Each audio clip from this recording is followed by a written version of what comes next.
Hello बच्चों, आप सभी को फिर से एक बार स्वागत है आज की इस क्लास में। आज की क्लास में हम लोग पढ़ेंगे सोशल साइंस का एक सब्जेक्ट पॉलिटी यानी सिविक्स, जिसका एक पहला चैप्टर है पावर शेयरिंग, अगर हिंदी में बोले तो सत्ता की साझेदारी। तो आज के ये जो चैप्टर है बहुत आसान चैप्टर है, बहुत छोटा सा चैप्टर है लेकिन बहुत इंपॉर्टेंट चैप्टर है।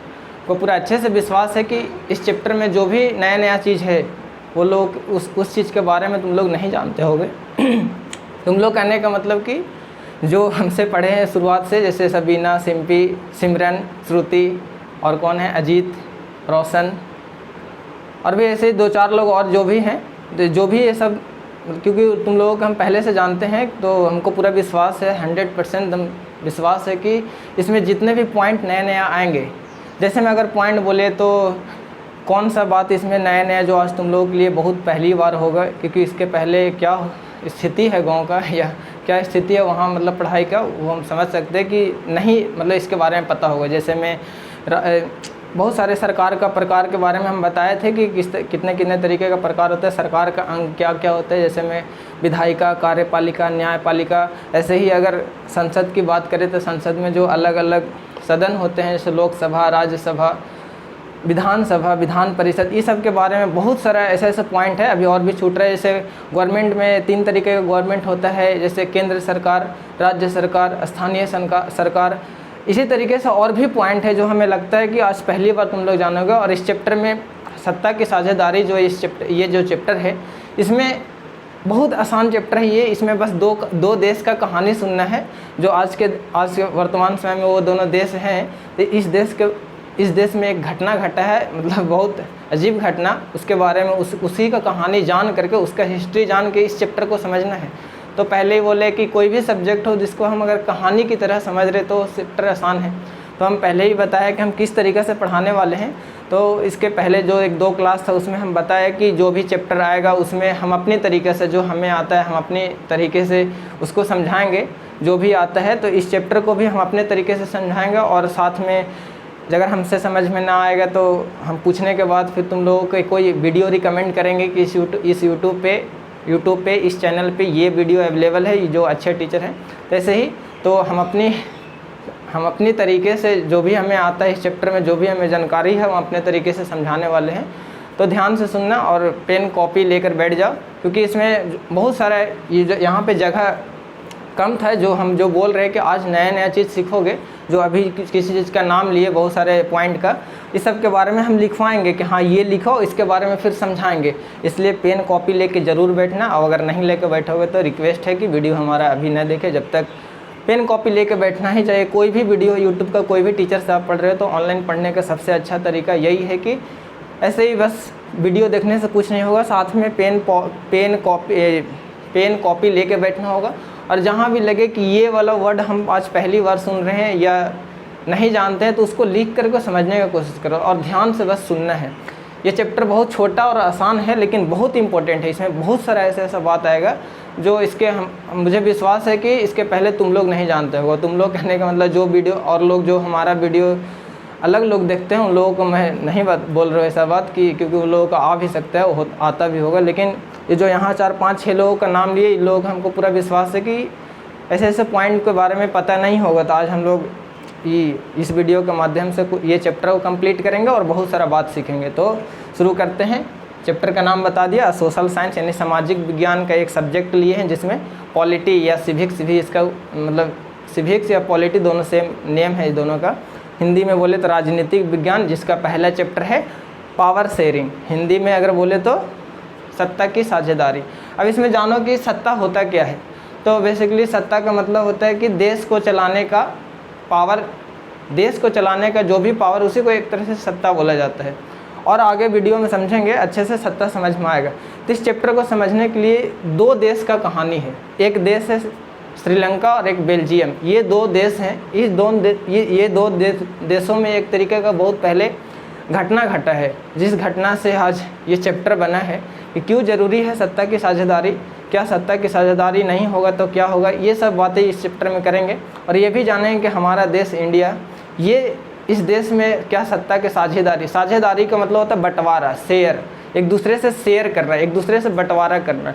तो सत्ता का बंटवारा क्यों ज़रूरी है और हमारे देश में सत्ता का बंटवारा हुआ है या नहीं हुआ है, इस चैप्टर में आज समझेंगे। बहुत इंटरेस्टिंग और बहुत इन्फॉर्मेशन वाला चैप्टर है, मतलब इसमें बहुत सारे पॉइंट जो बहुत इंपॉर्टेंट पॉइंट होगा जिसके बारे में इस देश में रह रहे हो तो हम लोग लोकतांत्रिक देश में रह रहे हैं और सत्ता की साझेदारी लोकतांत्रिक देश का एक फीचर है, लोकतांत्रिक देश का एक विशेषता है सत्ता की साझेदारी। तो आज इस चैप्टर में जानेंगे, इसलिए हम बोल रहे हैं कि आप इस देश का नागरिक हो तो ये सब के बारे में जानकारी होना बहुत ज़रूरी है। पॉलिटी दुनिया का हर सब्जेक्ट लगभग सब में इंफॉर्मेशन है, इंफॉर्मेशन लेना ही हमारा एम है, मकसद है। जो भी पढ़ाई कर रहे हैं पढ़ाई से यही मकसद है कि हम अपना नॉलेज बढ़ाएं।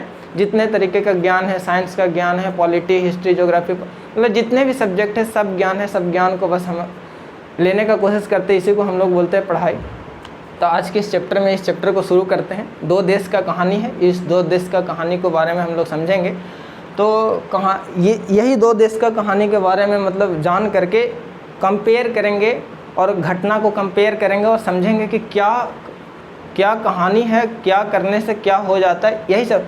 तो इस चैप्टर को एकदम भारी मत समझना कि ये एकदम मतलब चैप्टर के ये जो है सब्जेक्ट या चैप्टर इस तरीके से सोच के मत पढ़ना, बस समझ लो कि हम कहानी सुना रहे हैं। और हम पहले ही बोले हैं कि कितने भी क्लास आए, जो भी सब्जेक्ट आए, बस हम एक लेक्चर के माध्यम से जो भी आता है लगातार हम उस चैप्टर का जो भी कहानी है वो कहानी सुनाएंगे। और बाकी नोट्स वगैरह है तो उसके लिए हम वीडियो रिकमेंड करेंगे कि ये वीडियो है चैनल पे वहाँ, क्योंकि देखो मेरे पास बोर्ड है, यहाँ पर मेरे पास डिजिटल बोर्ड नहीं है कि हम अपना एक पीपीटी बना के लाए और उस पर क्वेश्चन आंसर लिख करके बस ऐसे स्लाइड चेंज कर करके पढ़ा दे। अब छोटा सा व्यवस्था है तो इसमें बस हम अपना विचार मतलब तुम लोगों के सामने रखेंगे। हम अपने तरीके से जो भी हम जानते हैं इसके बारे में हम तुम लोगों को बताएंगे। तो इसलिए थोड़ा सा मैनेज करना और पेन कॉपी लेकर बैठना रिक्वेस्ट है। और अगर नहीं लेकर बैठे हो तो अभी भी नहीं लेकर बैठे हो तो वीडियो को बंद कर दे, रिक्वेस्ट कर रहे हैं, नहीं तो पाप लगेगा। इस तरीके से हम इस चैप्टर को आज पढ़ेंगे। तो हम पहले ही बोले कि इस चैप्टर में 2 देश का कहानी है, एक श्रीलंका एक बेल्जियम। तो दोनों देश का कहानी के बारे में थोड़ा थोड़ा जान लेते हैं और जानने के बाद कंपेयर करेंगे, इंडिया से कंपेयर करेंगे कि क्या घटना कैसे हुआ। इस चैप्टर को ऐसे समझ लेंगे। तो बहुत आसान चैप्टर है लेकिन बहुत इंपॉर्टेंट चैप्टर है। तो शुरू करते हैं। और जो शुरुआत में बोले कि बहुत सारा पॉइंट है, जैसे लोकसभा, राज्यसभा, विधानसभा, विधान परिषद। अगर सरकार का प्रकार में अंग में देखें तो विधायिका, कार्यपालिका, न्यायपालिका क्या होता है, सूची होता है जो केंद्र सूची, समवर्ती सूची, ऐसे राज्य, इस तरीके से सूची होता है।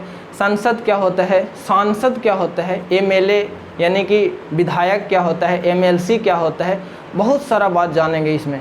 इसलिए पेन कॉपी लेके बैठना और जब हम बोलने लगेंगे, क्योंकि यहाँ पे हम लिखे नहीं हैं, वो सब जो हमें याद है वो हम लिखवाएंगे कि हाँ सांसद लिखो, संसद लिखो। संसद यानी इंग्लिश में पार्लियामेंट बोला जाता है।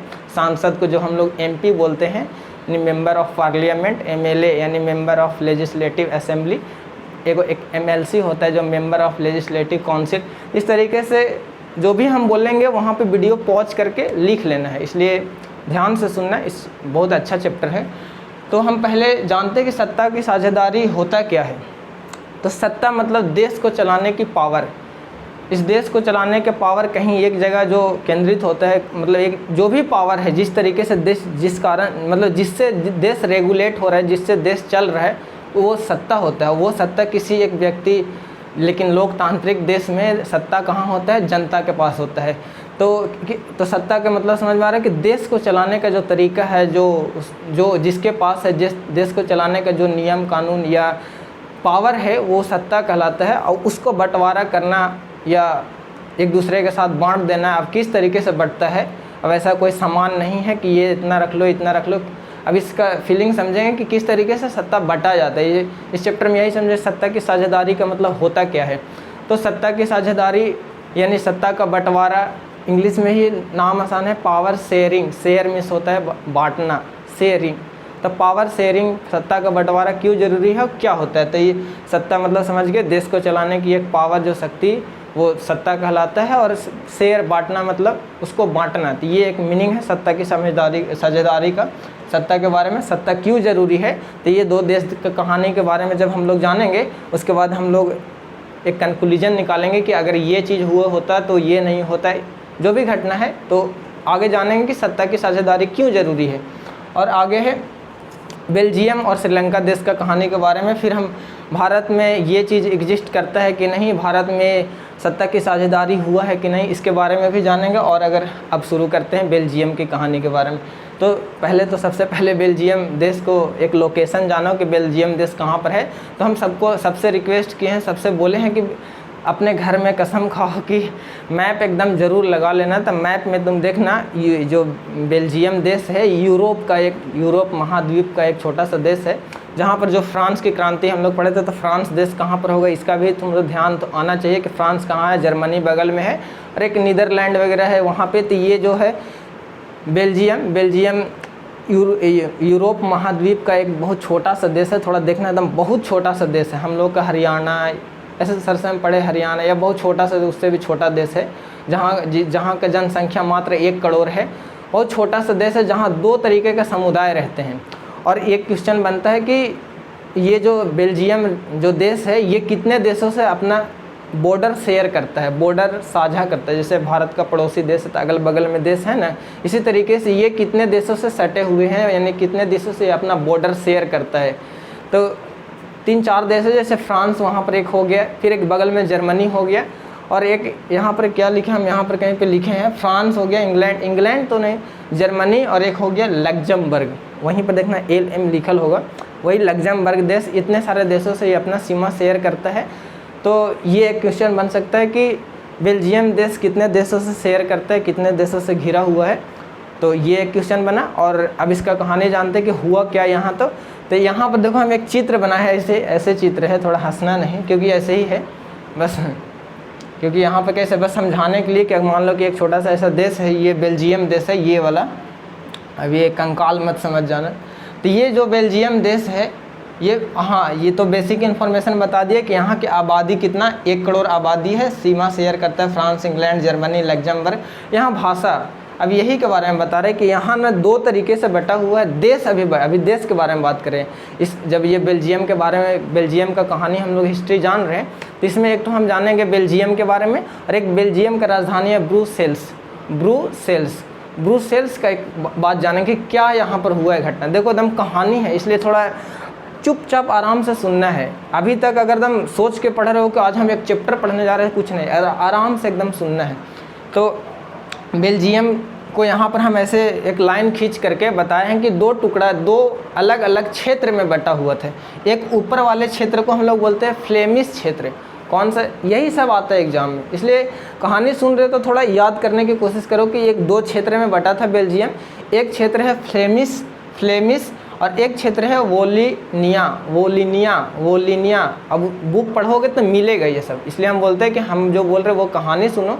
ओवरऑल हम जानेंगे कि इस चैप्टर में हुआ क्या है, बस थोड़ा सा कहानी जानेंगे, बाकी बुक से पढ़ेंगे, बाकी समझ लो। अगर अच्छा दिमाग है तो जो भी हम बोल रहे हैं एक बार में वो बात अगर याद हो जा रहा है, वो पॉइंट याद हो जा रहा है, वो नाम याद हो रहा है, तो बहुत अच्छा माइंड। इसलिए बुक से भी सहायता लेंगे, और हम पढ़ा रहे हैं, कोई यूट्यूब पे वीडियो रिकमेंड करेंगे कि ये वीडियो देख लो, किसी तरीके से बस हम लोग को इन्फॉर्मेशन ले लेना है, ज्ञान ले लेना है। तो ये हुआ क्या, उसका आबादी, और ये दो क्षेत्र में बटा हुआ है। एक क्षेत्र का नाम है फ्लेमिश क्षेत्र और एक क्षेत्र का नाम है वोलिनिया क्षेत्र। ये दोनों क्षेत्र में क्या फ़र्क है, ये पूरे देश में ना 3 तरीके का भाषा बोला जाता है। एक भाषा है डच। अब देखो फ्रांस से बॉर्डर शेयर करता है फ्रांस से, तो फ्रांस वाले लोग और वो अगल बगल के, क्योंकि पहले कैसे हुआ था से कि अभी जो हम लोग जो भी मैप में जो भी नक्शा देख रहे हैं, ये नक्शा किसका देन है, ये नक्शा सेकेंड वर्ल्ड वॉर का देन है।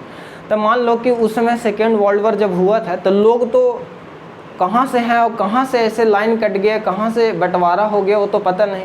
तो कुछ लोग इधर रह गए, कुछ लोग उधर चल गए, और लोग थे, ऐसा लोग थे जो एक ही भाषा बोलते थे, और बीच से अगर कट गए तो कुछ लोग इधर चल गए, कुछ लोग इधर चल गए। ऐसा हो सकता है, तुम सोच के देखो कि अगर हम अचानक कोई कहीं पर बिहार को बंटवारा करते हैं तो इधर वाला बिहार मतलब 2 टुकड़ा में करेंगे तो दोनों तरफ हिंदी बोलने वाले, भोजपुरी बोलने वाले, इस तरीके के लोग मिल जाएंगे।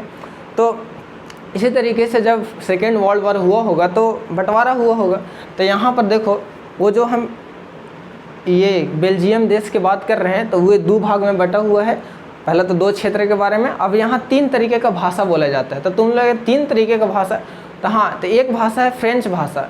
तो तुम कहोगे कि फ्रेंच भाषा तो फ्रांस की भाषा है, तो बेल्जियम से सटा हुआ देश है। अभी हम बोल रहे हैं कि बंटवारा होता है तो कुछ लोग इधर कुछ लोग इधर, तो वहाँ तो कुछ अंश रह ही जाएगा, तो वहाँ के लोग वहाँ के लोग कुछ फ्रेंच भी बोलेंगे। हाँ, तो बस एक बेसिकली जाना है कि ये जो बेल्जियम देश है यहाँ 3 तरीके का भाषा बोला जाता है, एक फ्रेंच भाषा और एक डच भाषा और एक बगल में देखना जर्मनी से भी सटा हुआ है कौन, बेल्जियम, तो थोड़ा सा जर्मन भाषा बोला जाता है। तो 3 तरीके का भाषा बोला जाता है। अब इसमें मेरा 3 तरीके का भाषा बोला जाता है, तो इसमें बस याद रखना है कि सबसे ज़्यादा उस देश में भाषा बोलने वाले डच भाषा है। जैसे हमारे देश में लगभग 600 से ज़्यादा भाषा है, सोचो कितना भाषा है, जो भोजपुरी, मगही, उर्दू, हिंदी, तमिल, तेलुगु, मराठी, ऐसा बहुत सारा भाषा है, उड़िया, गुजराती, बहुत तरीके का भाषा है जो। अच्छा हाँ, अभी ग्रुप में हम एक पेज मतलब एक फ़ोटो भेजे थे जिसमें लिखा था संवैधानिक भाषा, यानी हमारे देश के संविधान में 22 भाषा को जगह दिया गया है कि 22 भाषा संविधान में हम लोगों को उल्लेख है, तो 22 भाषाओं का, तो वो 22 भाषा संवैधानिक भाषा है जहाँ ऑफिस वगैरह में काम होता है। आगे हम पढ़ेंगे कि कैसे हमारे देश में पावर शेयरिंग का काम होता है। तो ऐसे ही यहाँ 3 तरीके का भाषा बोला जाता है। एक डच भाषा है, डच भाषा जो सबसे ज़्यादा बोला जाता है पूरे देश में, मतलब अब ज़्यादा बोला जाता है मतलब वहाँ ज़्यादा लोग रहते हैं, ज़्यादा लोग के मुंह से डच भाषा निकलता होगा, यानी कि डच भाषा बोलने वाले लोगों का आबादी ज़्यादा होगा, तो डच भाषा हो गए। अब उसी में एक फ्रेंच भाषा है जो 40% लोग बोलते हैं, और एक डच भाषा 59 यानी 59% लोग बोलते हैं। और देखो ये दोनों को जोड़ोगे तो 99 हो जाएगा।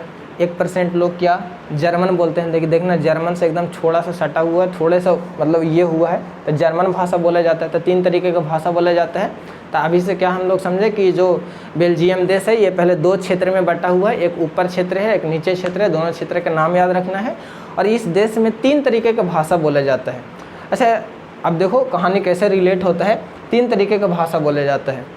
अच्छा ऊपर वाला जो फ्लेमिश क्षेत्र है वो बहुसंख्यक है। अब मेजॉरिटी इंग्लिश में बोलते हैं बहुसंख्यक। अभी हम बोल रहे हैं कि डच भाषा ज़्यादा बोला जाता है, ऊपर वाले लोग जो है सब फ्लेमिश क्षेत्र हैं, ऊपर में ज़्यादा लोग रहते हैं और नीचे में कम लोग, तो ऊपर वाले बहुसंख्यक लोग हैं यानी ज़्यादा लोग रहने वाले, क्योंकि जब एरिया बटा होगा हम 2 भाग में बटे तो ऊपर वाला ज़्यादा होगा, ऐसे तो हम बराबर बांट दिए हैं, तो ऊपर वाला ज़्यादा होगा और नीचे वाला कम, यानी बहुसंख्यक और निम्न संख्यक या अल्पसंख्यक बोला जा सकता है, माइनॉरिटी इंग्लिश में बोलते हैं।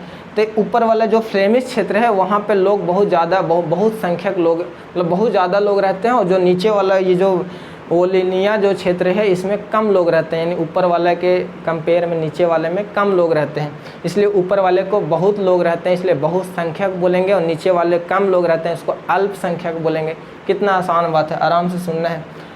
और ऊपर वाले जो लोग रहते हैं जो इस देश में जो ऊपर में लोग रहते हैं बहुत संख्यक हैं, बहुत सारे लोग हैं, तो ऊपर वाले लोग गरीब हैं, ऊपर वाले लोग छोटा मोटा काम करते हो, नीचे वाले में जो क्षेत्र है उसमें जो लोग रह रहे हैं वो थोड़ा अमीर लोग हैं, वो कम यानी अल्पसंख्यक के लोग हैं, थोड़ा अच्छा उनके पास संसाधन है, इस देश का संसाधन उन लोगों के पास अच्छा है, अच्छे उन लोगों के पास नौकरी है। यहाँ पर क्या बोले से समझ में आया ना कि ऊपर वाले देश में बहुसंख्यक जहाँ ज़्यादा लोग रहते हैं, नीचे वाले देश में छोटा लोग रहते हैं, और नीचे वाले जो छोटा सा लोग रहते हैं, थोड़ा सा लोग रहते हैं, थोड़ा सा जो लोग रहते हैं, इन लोगों के पास पूरा संसाधन है। जितना देश का संसाधन है इन लोग ज़्यादा उपयोग में ला रहे हैं। संसाधन समझ रहे हो ना कि कोई भी चीज़ जो उपयोग में हम लोगों का आता है तो ये लोग ज़्यादा यूज कर रहे हैं। ऊपर वाले लोग गरीब हैं, छोटा मोटा काम करके मतलब गरीब हैं, और वो लोग संसाधन का यूज नहीं कर पा रहे हैं, तो इस कारण से दोनों में मतभेद आता है। अब इसका दूसरा तरीका, ये तो हम लोग पूरा देश का कहानी सुने, अब हम इसमें बोले हैं शुरुआत में ही कि इस चैप्टर में ना बेल्जियम के बारे में पढ़ा, तो एक बार बेल्जियम की स्थिति देखेंगे। और एक बेल्जियम का राजधानी कहाँ है, ब्रुसेल्स, बेल्जियम का राजधानी ब्रुसेल्स है, तो ब्रुसेल्स का हम बात करेंगे कि यहाँ पर का तो इसका फीचर, इसका सब कुछ स्थिति जान गए कि 2 क्षेत्र में है, 3 भाषा पूरे देश में बोला जाता है। और इसी अब इसका जानते हैं कि ब्रुसेल्स जो राजधानी है वहाँ क्या स्थिति है। तो ब्रुसेल्स जो राजधानी है हम यहाँ पर लिखे हैं, बट राजधानी में 80% लोग फ्रेंच बोला जाता है। देखो ध्यान में आना चाहिए। और उसमें क्या था कि फ्रेंच कम बोल रहे थे और डच ज़्यादा बोल रहे थे। जर्मनी को तो साइड कर दो, जर्मनी तो थोड़ा सा है। ये 2 भाषा में लड़ाई है, एक फ्रेंच और एक डच। डच कहाँ पे, वहाँ पे तुम देखोगे नीदरलैंड वगैरह, थोड़ा मैप में खोजना, तो डच भाषा के लोग पूरे देश में ज़्यादा बोल रहे हैं। और राजधानी में डच भाषा के लोग कम हो गए। राजधानी किसी भी देश का एक राजधानी होता है, जैसे हमारे इंडिया का राजधानी दिल्ली, नई दिल्ली जो भी है, तो ये जो राजधानी है, राजधानी में जो फ्रेंच भाषा बोलने वाले हैं वो 80% है। मतलब अब देखो यहाँ पर परसेंट मतलब समझ में आना चाहिए। और हम पहले भी स्कूल में जब पढ़ाते थे हम बोलते थे कि मैथ तुम लोग अच्छे से पढ़ो, हम परसेंटेज पढ़ाएंगे। परसेंटेज बहुत अच्छा चैप्टर है। अब इसमें परसेंटेज बोले तो समझ में आना चाहिए, नहीं समझ में आएगा तो हम आज हो सकता है कॉल करेंगे तुम लोगों के पास, पूछेंगे। तो ये जो फ्रेंच भाषा 80% है और 20% डच भाषा। लेकिन यही देश में क्या हो रहा था कि पूरे देश में ना डच भाषा सबसे ज़्यादा बोला जा रहा था। कितना? 59। और फ्रेंच भाषा 40 ज़्यादा था। देख लो, ज़्यादा है ये कम है, तो इस तरीके से। लेकिन यहाँ जो ब्रुसेल्स राजधानी है यहाँ उल्टा हो रहा है। तो इतना सारा हम लोग खाली अभी तक इन्फॉर्मेशन बटोरे कि क्या स्थिति थी वहाँ के। देश दो टुकड़े में, दो मतलब क्षेत्र में बटा था। ऊपर वाला को हम लोग बोलते हैं फ्लेमिश क्षेत्र और नीचे वाला को बोलते हैं वोलोनिया क्षेत्र। और ये दो क्षेत्र में ऊपर वाले में लोग ज़्यादा रहते हैं और नीचे वाले में लोग कम रहते हैं। ऊपर वाले में लोग जो ज़्यादा रहते हैं उसको बोलेंगे बहुसंख्यक, और नीचे वालों की संख्या कम है तो इसको बोलेंगे अल्पसंख्यक। दो तरीके का इतना ये सब फैक्ट है। ऊपर वाले लोग थोड़ा गरीब हैं, कम, उन लोगों के पास ज़्यादा कोई संसाधन नहीं है, और देश का जितना संसाधन है वो लोग नीचे वाले जो क्षेत्र हैं वोलिनिया वाले जो क्षेत्र के जो लोग हैं, अमीर लोग हैं, वो लोग पूरे देश का संसाधन को ज़्यादा यूज कर रहे हैं। तो इस तरीके से हम लोग समझ गए कि अभी तक की स्थिति क्या है। तो देश का कहानी हम लोग सुने हैं, तो वो अब तक दिमाग में आना चाहिए कि वो देश के कहानी के बारे में जाने हैं। तो देश दो क्षेत्र में बटा था, वहाँ 3 तरीके का भाषा बोला जाता था, जहाँ डच भाषा सबसे ज़्यादा बोला जाता था। पूरे देश की बात कर रहे हैं अभी। और फ्रेंच भाषा थोड़ा उससे कम यानी 40%, और डच भाषा 59%, और 1% जर्मनी भाषा। और वही चीज़ अगर हम उसका राजधानी ब्रुसेल्स में देखें तो ब्रुसेल्स में डच भाषा कम बोला जा रहा है और फ्रेंच भाषा ज़्यादा। फ्रेंच भाषा 80% यानी उस जो राजधानी है उसमें जितने भी लोग रहते हैं उसमें 80, अगर मान लो एक दो एज्यूम करो, मान लो कि एक देश में मान लो 100 लोग हैं, 100 लोग हैं, नहीं एक राजधानी में 100 लोग हैं, जिसमें से 80 लोग बोल रहे हैं क्या? फ्रेंच भाषा, और 20 लोग बोल रहे हैं डच भाषा। और यही को अगर देश में हम बोले तो देश में डच भाषा वाले ज़्यादा हो जा रहे हैं और फ्रेंच भाषा वाला कम। तो इस तरीके से यहाँ पर डिफरेंस है। तो अच्छा, इतना जो हम बोले तो ये इसका बोलने से क्या ये है, तो ये करने से दोनों में मतभेद आ जाता है। वो लोग गरीब लोग जो ये जो फ्लेमिश क्षेत्र वाले लोग हैं या डच भाषा बोलने वाले लोग हैं, वो लोग नाराज़गी जता रहे हैं कि इस देश का संसाधन जो है ऐसे जो अल्पसंख्यक वाले लोग हैं ये लोग ज़्यादा यूज कर रहे हैं, हम लोग नहीं यूज कर पा रहे हैं, ये लोग ज़्यादा अमीर हैं, हम लोग ये नहीं। दोनों में मतभेद आ रहा है। और ये लोग क्या है कि इस देश में ना कि जो भी सरकारी नौकरी वगैरह है, जो भी सरकारी नौकरी या इस तरीके के जो भी चीज़ है वो सब कुछ सब जो अल्पसंख्यक यानी जो ये फ्रेंच भाषा बोलने वाले लोग हैं इन लोगों के पास ज़्यादा हो जा रहे हैं। और डच भाषा वाले लोग नाराज़ हो रहे हैं कि हम लोगों का जो भी जनसंख्या ज़्यादा है इसलिए हम लोगों को ज़्यादा मिलना चाहिए। इस तरीके के इन लोग दोनों में मतभेद हो रहा है। अब इसका कहानी थोड़ा यहाँ पर रोकते हैं। देखो यहाँ पर लिखे हैं कि ये सबके कारण, जिसके कारण मतभेद हो रहा है, दंगा हो रहा है, आपस में लड़ रहे हैं लोग, एक दूसरे को मार काट रहे हैं। तो इस तरीके से हुआ, मतलब अभी ज़्यादा नहीं लेकिन इस तरीके से नाराज़गी जता रहे हैं कि हम लोग इस देश में रह रहे हैं और दो तरीके से बटे हैं। जो यहाँ कम लोग, जो जिनका संख्या कम है, वो लोग ज़्यादा ये यूज कर रहे हैं हमारे देश के सामान को, हम लोग कम यूज कर रहे हैं। अब यहाँ पर इसको थोड़ा रोकते हैं। अब श्रीलंका की कहानी जानते हो, फिर इसका कहानी स्टार्ट करेंगे। श्रीलंका में सेम ऐसा ही स्थिति है। देखो अब श्रीलंका का कहानी, अगर यहाँ के बेसिक इन्फॉर्मेशन के बारे में बात करें तो यहाँ जो जनसंख्या था 1 करोड़ था, और ये जो श्रीलंका का आबादी है ये लगभग 2 करोड़ का आबादी है। और यहाँ मुख्य रूप से 2 भाषा बोला जाता है। एक भाषा है सिंहली भाषा और एक भाषा है तमिल भाषा। हम देख रहे हैं, अचानक याद आ जाता है कि वीडियो रिकॉर्ड हो रहा है कि नहीं हो रहा है, बहुत प्रॉब्लम है। अब देखो हो रहा है कि नहीं, भगवान भरोसे। तो 2 करोड़ आबादी है। यहाँ मुख्य रूप से 2 भाषा बोला जाता है, एक सिंहली भाषा 74% और तमिल भाषा 18%। तो बस फैक्ट याद करना है कि हाँ श्रीलंका में क्या स्थिति था और बेल्जियम में क्या स्थिति था। अब देखो 2 देश का कहानी है, कितना आसान चैप्टर है, और इसी से हम लोग समझ जाएंगे कि क्या हुआ घटना और क्यों ज़रूरी है सत्ता की साझेदारी। अब देखो जो ज़्यादा होता है उसको मेजॉरिटी इंग्लिश में बोलते हैं, हिंदी में अगर बोले तो बहुसंख्यक, और जो माइनॉरिटी यानी कि अल्पसंख्यक ऊपर वाले जो हैं, ये जो सिंहली भाषा जो बोल रहे हैं, ये जो है ना श्रीलंका के मूल निवासी हैं। मूल निवासी कहने का मतलब वो लोग शुरू से ही, जब वो जो देश बना होगा, या क्योंकि वो देश तो पहले नहीं, इसका जब जाना होगा second world war, first world war, वो जो ये सब जो यूरोप वाला देश है ना, ये लोग बहुत अजीब करके गया है। तो उस समय जो शुरुआत में जो वहाँ रह गए, शुरू से जो रहने लगे, उनको मूल निवासी बोला गया। और जो तो तमिल, अच्छा ये तमिल भाषा कहाँ बोला जाता है? तमिलनाडु में। और भारत के नक्शा अगर तुम लोग घर में लगाए हो तो तमिलनाडु कहाँ पर है देखना, तो हम सबसे नीचे में ऐसे, सबसे नीचे में अगर तमिलनाडु बोले तो सबसे नीचे में ऐसे तमिलनाडु है, वो केरल के बगल में। तो तमिलनाडु और नीचे में है श्रीलंका ऐसे लटका हुआ। तो देखना तमिलनाडु और श्रीलंका दोनों के दूरी नज़दीक है कि नहीं। तो जब वहाँ काम करवाने के लिए तमिलनाडु से लोगों को ले जाएगा, क्योंकि अब लोग को ले जाना है तो बगले वाला से लेके चल जाएगा, इसलिए तमिलनाडु वाला लोग वहाँ चले गए। तो इस देश में दो तरीके का भाषा बोला जाता है, एक तमिल भाषा और एक सिंहली भाषा। जो सिंहली भाषा है, जो वहाँ के मूल निवासी हैं, वहाँ के एकदम शुरू से रहने वाले हैं, और जो तमिलनाडु से लोग गए हैं, कुछ लोग गए हैं वहाँ काम करने या कुछ भी, वो लोग रह रहे हैं जो तमिल भाषा बोल रहे हैं। दो तरीके का भाषा, एक तमिल भाषा और एक तमिल भाषा और एक सिंहली भाषा। सिंहली भाषा जो बोलते हैं वो वहाँ उनका एकदम शुरुआत से ही घर, वहाँ का मूल निवासी हैं। और वो ये जो तमिल भाषा बोल रहे हैं, ये तमिल भाषा बोलने वाले कुछ वहाँ के पहले से भी हैं और तमिलनाडु से गए हैं। दो तरीके की स्थिति हो गया। और अगर इसमें बात करें जो कि वहाँ वो मूल निवासी हैं, जो सिंहली भाषा बोल रहे हैं वहाँ के मूल निवासी हैं, और जो तमिल भाषा बोल रहे हैं वहाँ के मूल निवासी हैं, और साथ ही साथ तमिलनाडु के भी लोग हैं। इतना सारा क्लियर हो गया। अच्छा, यहाँ क्या स्थिति है कि यहाँ पर अभी हम बोले कि ये जो सिंहली भाषा है, ये 74% लोग जो वहाँ रह रहे हैं सिंहली भाषा बोल रहे हैं।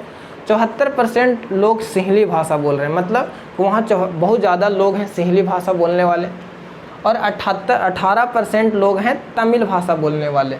अब वहाँ का जो, अब इसका थोड़ा सा श्रीलंका के बारे में जानो तो हम यहाँ पर लिखे हैं कि श्रीलंका का जो है ना, हम लोग का देश 1947 में आज़ाद हुआ, और श्रीलंका देश जो है 1948 में आज़ाद हुआ, और 1956 में यहाँ एक कानून बना, संविधान बना। अब संविधान होता क्या है?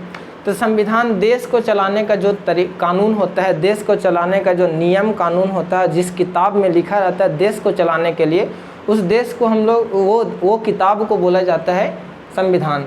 यानी कि कोई भी स्कूल वगैरह ऐसे ही एग्जाम्पल समझ सकते हो कि मतलब बुक वगैरह जिसमें नोट्स हम लोग लिखते हैं वो किताब कहलाता है, जिसमें हम नोट्स बनाए। ऐसे या स्कूल वगैरह चलता है, कोई भी संस्था चलता है, कोई कंपनी भी चलता है, तो उसका एक नियम कानून, एक डायरी होता है जिसमें नियम कानून रहता है। तो उसके लिए वो संविधान हो गया उस कंपनी के लिए, उस स्कूल के लिए। इसी तरीके से हमारे देश को चलाने के लिए जो भी नियम, जो भी कानून है, जिस किताब में लिखा हुआ इस किताब को बोलते हैं संविधान।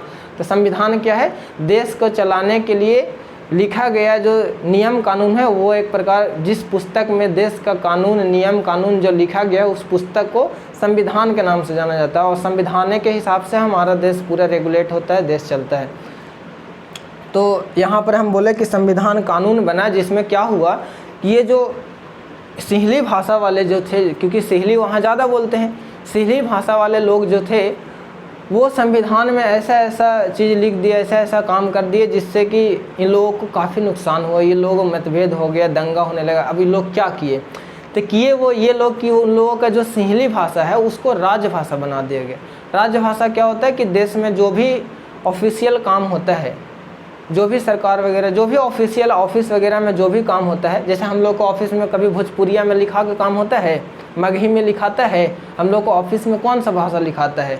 हम लोग आसपास का ऑफिस में देखना ज़्यादा इंग्लिश में हिंदी में लिखाता है, इंग्लिश में। इसलिए हम लोगों का इंडिया का राजभाषा कौन सा? हिंदी है। और बाकी इंग्लिश वो बनाया गया है और मतलब उसका अप्रूवल दिया गया है। तो इस तरीके से ये लोग जो हैं कौन? सिंहली भाषा वाले, क्योंकि वहाँ के मूल निवासी हैं, इन लोग का जनसंख्या वहाँ ज़्यादा है। तो ये लोग संविधान या कानून बनाए जिसमें क्या किए कि ये लोग सिंहली भाषा, अपने भाषा को राजभाषा का दर्जा दे दिया और बाकी कोई भाषा को कोई कदर नहीं किए, जिससे इन लोगों में बहुत ज़्यादा इन लोगों को ये इंसल्ट हुआ या इन लोगों का भावना, इन लोगों को ठेस पहुंचा। इस तरीके से ये काम किया। दूसरा में बोले ये लोग की सरकारी नौकरी या जो भी सरकारी नौकरी है या हाँ, सरकारी नौकरी और धर्म के बारे में आगे बता रहे। जो भी सरकारी नौकरी है वो सबसे पहले प्रेफरेंस मतलब होता है कि सबसे पहले, यहाँ पर हम हिंदी में लिखे होंगे प्राथमिकता। कोई भी सरकारी नौकरी है तो सबसे पहले सहेली भाषा बोलने वाले लोग जो हैं उन लोगों को दिया जाएगा, बाकी जो बचेगा वो सब उन लोगों को दिया जाएगा। इस तरीके से डिस्क्रिमिनेशन, भेदभाव था बहुत हद तक, जिसके कारण देखना बहुत बड़ा दंगा वगैरह होता है। ये जो सिंहली भाषा बोलने वाले लोग हैं, ये लोग जो हैं सब बौद्ध धर्म को मानते हैं और ये लोग अपने धर्म को बढ़ावा दे रहे हैं, दूसरे धर्म के लिए कुछ नहीं सोच रहे हैं। देखो हमारा देश ना इतना अजीब देश है, आगे हम पढ़ेंगे कि हमारा देश में इतना डाइवर्सिटी है, इतना हर कुछ न है। तुम देखना संविधान के प्रस्तावना में कहीं लिखा होगा धर्मनिरपेक्ष। धर्मनिरपेक्ष का मतलब होता है कि धर्मनिरपेक्ष देश का मतलब ऐसा होता है कि वैसा देश जहाँ की सरकार हर एक धर्म को रिस्पेक्ट करता हो, कोई धर्म को किसी प्रकार, जितने जैसे हमारे देश में हिंदू धर्म, मुस्लिम धर्म, ईसाई धर्म, सिख धर्म, बौद्ध धर्म, जैन धर्म, अलग अलग जाति, अलग अलग धर्म, इस तरीके अलग अलग भाषा। अगर हम अपना देश की भाषा अगर बोले तो देखो कितना सारा भाषा बोला जाता है, लगभग 500-600 प्लस भाषा है हमारे देश में। लेकिन अगर क्षेत्र में अगर बांटे, जैसे तमिल में तमिलनाडु में तमिल भाषा, उड़ीसा में उड़िया भाषा, केरला में कन्नड़, ऐसे आसाम में आसामी भाषा, उधर पंजाब तरफ में सिंध था वो सिंध भाषा, कश्मीरी भाषा, हिंदी भाषा, अंग्रेजी भाषा, मलयालम भाषा, ऐसी तरीके से लगभग 20-22 भाषा है जो हमारे संविधान में है। देखो कितना डाइवर्सिटी है हमारे देश में। इतना भाषा के आधार पर हम लोगों का देश, जो आज जो तुम राज्य देख लो बटे हुए, लगते एक तरीके से भाषा के आधार पे ही बटा हुआ है।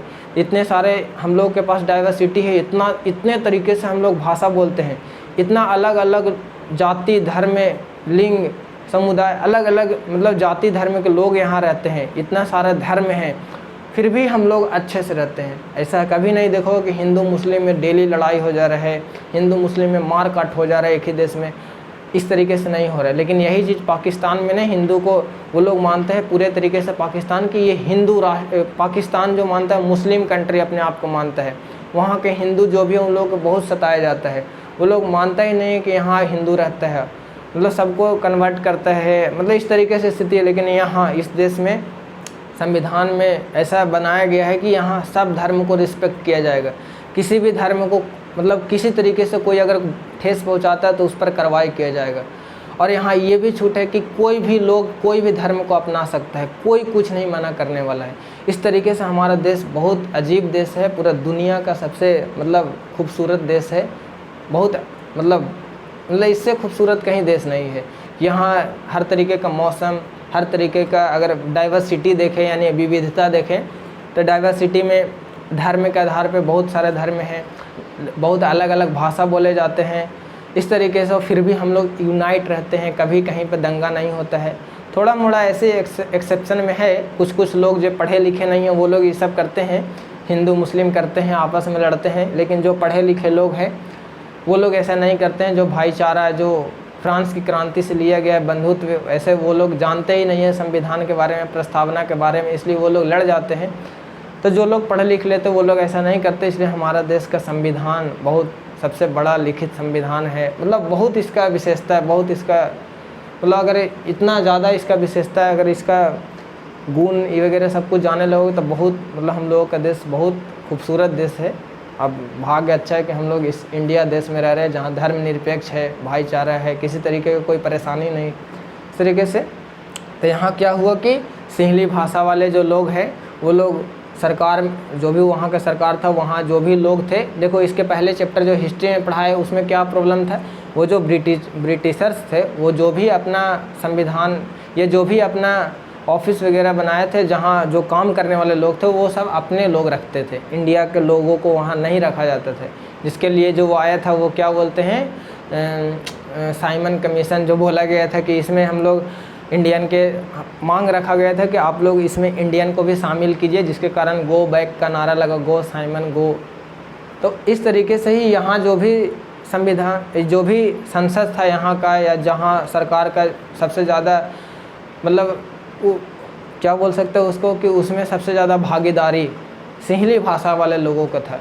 वो जो तमिल भाषा बोल रहे हैं उन लोगों के साथ बहुत भेदभाव नहीं, उन लोगों के पास उन लोगों से बहुत भेदभाव किया जा रहा था और उन लोगों को अपने साथ भागीदारी नहीं दिया जा रहा था हर चीज़ में। सरकारी नौकरी में भी वैसे ही कि अगर सब लोगों को मिल गया उसमें से कुछ बचा तभी, तो इस तरीके से वो डिस्क्रिमिनेशन, भेदभाव था। और आगे बात करें तो बौद्ध धर्म में बोले कि सिंहली भाषा बोलने वाले लोग बौद्ध धर्म के थे, जो वो लोग क्या किए कि अपने धर्म को बढ़ावा दिए, प्रचार प्रसार किए और सब पर कोई बात पर ध्यान नहीं दिए, जिसके कारण क्या हुआ कि दो तरीके के समुदाय वहाँ बढ़ गए और दोनों में बहुत प्रकार से दंगा होने लगा, दोनों में आपस में टकराव हो गया, लड़ाई झगड़ा हो गया, मार काट हो गया, जिससे लोग मतलब बहुत सारे लोग मरे, मतलब बहुत अजीब स्थिति हो गया। जिसके कारण क्या हुआ कि समुदाय में टकराव हुआ, दंगा हुआ, मतभेद हुआ। अब इसमें क्या किया कि ये लोग जो तमिल वाले लोग थे, इन लोगों को अब समझ में आ गया कि हम लोगों के साथ भेदभाव हो रहा है, तो ये लोग क्या किए कि तमिल भाषी लोग वाले एक पार्टी बनाए।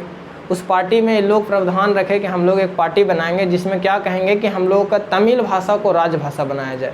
अब देखो, ये बोल रहा है कि हम लोग अपना कानून में क्या बोलेंगे कि ये जो सिंहली भाषा है इसको राजभाषा बनाएंगे। वो लोग बोल रहे हैं कि हम लोग तमिल भाषा को राज बनाएंगे। यहाँ पर देखो समझदार आदमी क्या करेगा, अब सोच के देखो कि समझदारी इसमें क्या है। ये को लड़ रहे हैं कि नहीं हम ये करेंगे, ये बोल रहे हैं कि ये करेंगे, और दोनों में कुछ बन नहीं रहा है। तो समझदार आदमी यही कहे कि देखो हम लोग आधा आधा काम कर लो। अगर तुम कह रहे हो कि हम करेंगे पूरे तरीके से हम करेंगे, तो पूरा ना करके हम लोग आधा आधा पार्टी मतलब आधा आधा बांट लेते। ये समझदार आदमी का ये है जो समझदारी दिखाया था। कौन? ये जो बेल्जियम देश है। अभी कंपेयर करेंगे, अभी तक कहानी चल रहा है कि क्या हुआ था यहाँ घटना। इसके कारण ये लोग क्या है कि पार्टी बना लिए। तो ये लोग जिसमें बोलने लगे, प्रावधान जिसमें बात किए कि हम लोग एक तमिल भाषा जो है इस भाषा को हम लोग राजभाषा बनाएंगे। ये लोग एक अच्छा बात किए कि सरकारी नौकरी हो या शिक्षा हो सबको दम बराबर देंगे। अच्छा बात की ये लोग कि हम लोग मतभेद नहीं करेंगे, सरकारी नौकरी हो या शिक्षा हो, हम लोग जो भी इस देश का लोग है या सिंहली बोलने वाले या तमिल बोलने वाले सबको बराबर रखेंगे, सबको अधिकार देंगे, सबको मतलब अधिकार है सब करने का। लेकिन ये लोग ऐसा मान रहे थे, ये लोग ऐसा होने नहीं दिए क्योंकि लोगों का जनसंख्या ज़्यादा था जिसे बहुसंख्यक बोलते हैं। तो इस तरीके से ये लोग होने नहीं दिए, जिसके कारण में दोनों में भारी टकराव हो गया। वो लोग क्या किए कि एक उग्र संगठन बनाए। संगठन मतलब लोगों को संगठित किया, अपना एक संगठन बनाए। और अब इसके कारण देखो तमिलनाडु के जो सरकार थी उस समय, और थोड़ा तुम लोग और थोड़ा पढ़ो लिखे होगे तो ये कहानी सुनोगे। अब देखो यहाँ तमिल भाषा वाले लोग थे और हिंदू मुस्लिम थे, और तमिल भाषा बोलने वाले तमिलनाडु इंडिया में भी लोग थे। तो इंडिया का सरकार भी थोड़ा सहायता किए थे। बहुत अजीब घटना। ये फॉल्स नहीं है कि ये कहानी, ये चैप्टर को समझने के लिए हम एक कहानी गढ़ दिया गया कि ताकि समझ में आए। ये रियल घटना है कि ऐसे ऐसे हुआ था यहाँ। तो इस तरीके से यहाँ ये लोग उग्र संगठन बना दिए जिसका नाम है, याद रखना, ये सब एग्जाम में पूछेगा। ये जो पॉइंट है कि दो क्षेत्र में कितने भाषा में बटे थे, कितना % कहाँ थे, यही सब बात याद रखना है।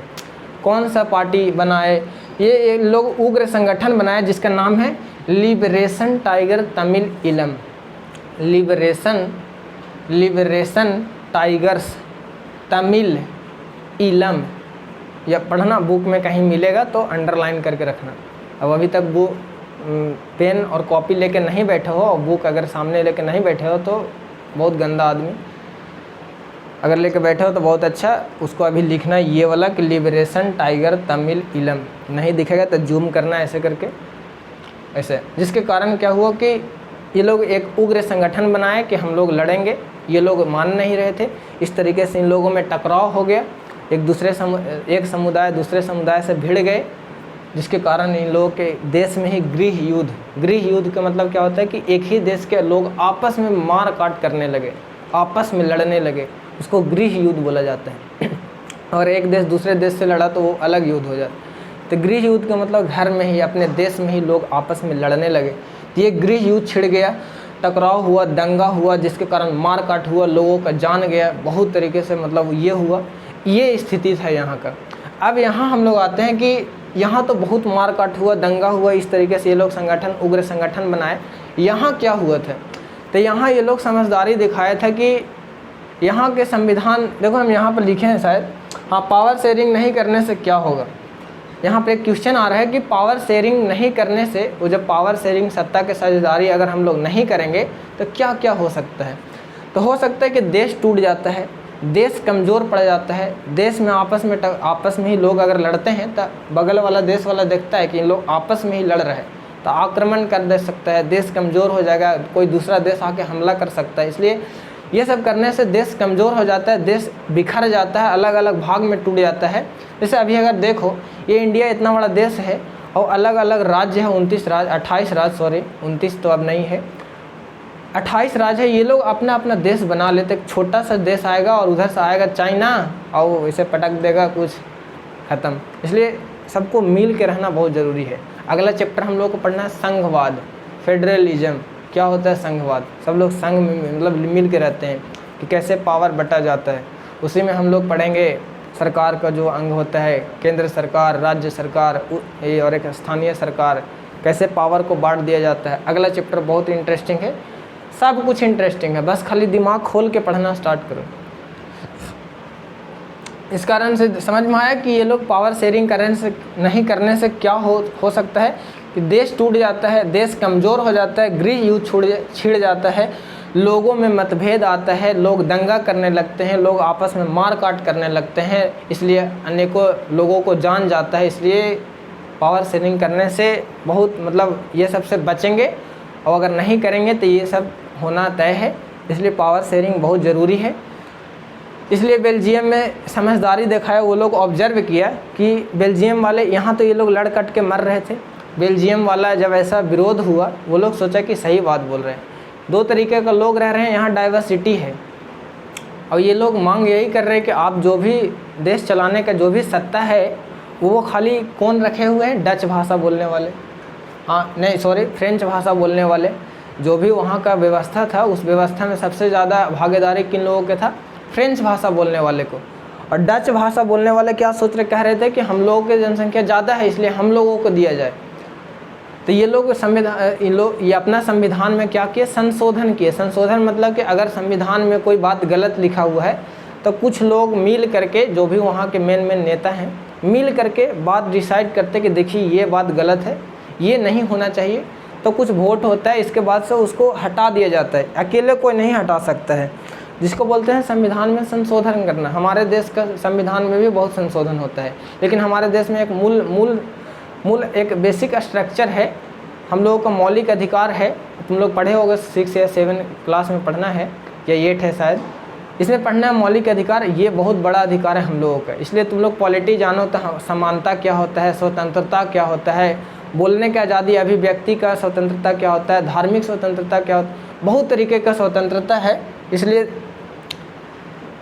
मौलिक अधिकार को कोई चेंज नहीं कर सकता है। तो संविधान, हमारे देश का संविधान में जो कोई बात चेंज होने वाला है, उसको जो थोड़ा मोड़ा बात, मतलब ऐसा कोई संविधान में नियम है जिसको चेंज करने से किसी को नुकसान नहीं हो रहा है बल्कि अच्छा हो रहा है, इसलिए उसको हटा दिया जाता है, वहाँ पे कुछ जोड़ दिया जाता है, उसको संशोधन कहते हैं।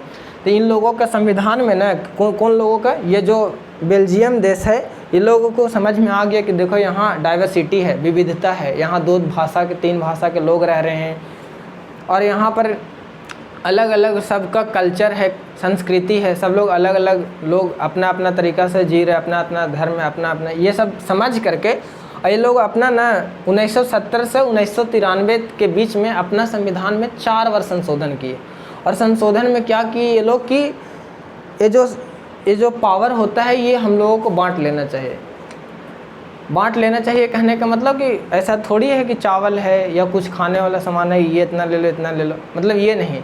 ये जो शासन व्यवस्था है, शासन यानी देश को चलाने का जो कानून, जो नियम कानून है, जो पावर है, वहाँ पर सब लोग आएंगे, मतलब दोनों समुदाय, तीनों समुदाय के लोग का उपस्थिति रहना चाहिए।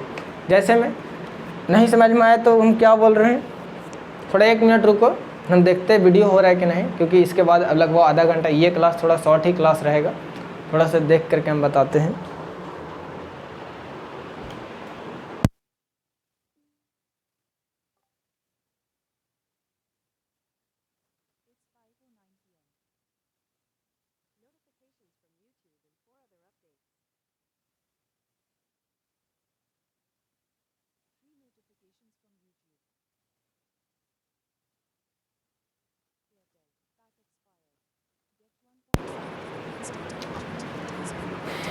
हाँ, तो हम लोग क्या बोल रहे हैं कि बेल्जियम वाले लोग समझदारी दिखाए, ये लोग सोचे कि डाइवर्सिटी तो है, अलग अलग भाषा बोलने वाले लोग रह रहे हैं, तो हम लोग क्या काम करते हैं कि संविधान में ये लोग संशोधन किए 4 बार, जिसमें क्या किए कि ये जो देश चलाने का जो शक्ति है, जो पावर है, इसको हम लोग मतलब समझ में आ रहे पावर होता क्या है। जैसे अभी प्रधानमंत्री के पास पूरा पावर है, अरे पावर तो ऐसे जनता में है, लेकिन देश चलाने के पावर को मतलब समझो, फीलिंग समझो कि क्या होता है।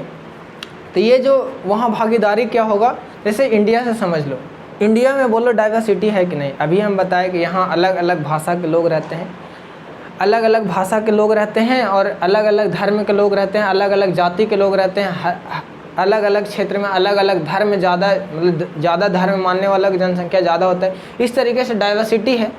अगर मान लो कि देश का जो सत्ता है, किसी प्रधानमंत्री, मतलब कोई भी ऐसा प्रधानमंत्री है जहाँ, या ऐसा ऑफिस है, ऐसा एक ही कोई ऐसा ऑफिस है जहाँ जो भी बना है उस सत्ता का, जो भी मतलब जो जिसके हाथ में सत्ता है, अगर उसके पास वो जिसके हाथ में सत्ता है वो कोई ऐसा भाषा बोलने वाला है कि अगर कोई दूसरा भाषा बोलने वाला वहाँ अगर कोई अपना शिकायत लेकर के जाता है तो उसको कुछ समझ में नहीं आएगा, वो लोग उसका कोई काम नहीं होगा। देखो नहीं समझ में आया तो फिर से समझो कि जिसके पास सत्ता है, अगर सत्ता किसी एक के पास है, सत्ता का बंटवारा नहीं किया गया है, और जो एक के पास है, अगर वो एक जो आदमी है जिसके पास सत्ता है, या तो वो जो एक है, अगर वो ऐसा भाषा से उसके पास में, मतलब उस कैसे समझाए, मतलब समझने की कोशिश करना कि जो भी हमारा देश है, इस देश में अलग अलग डाइवर्सिटी है।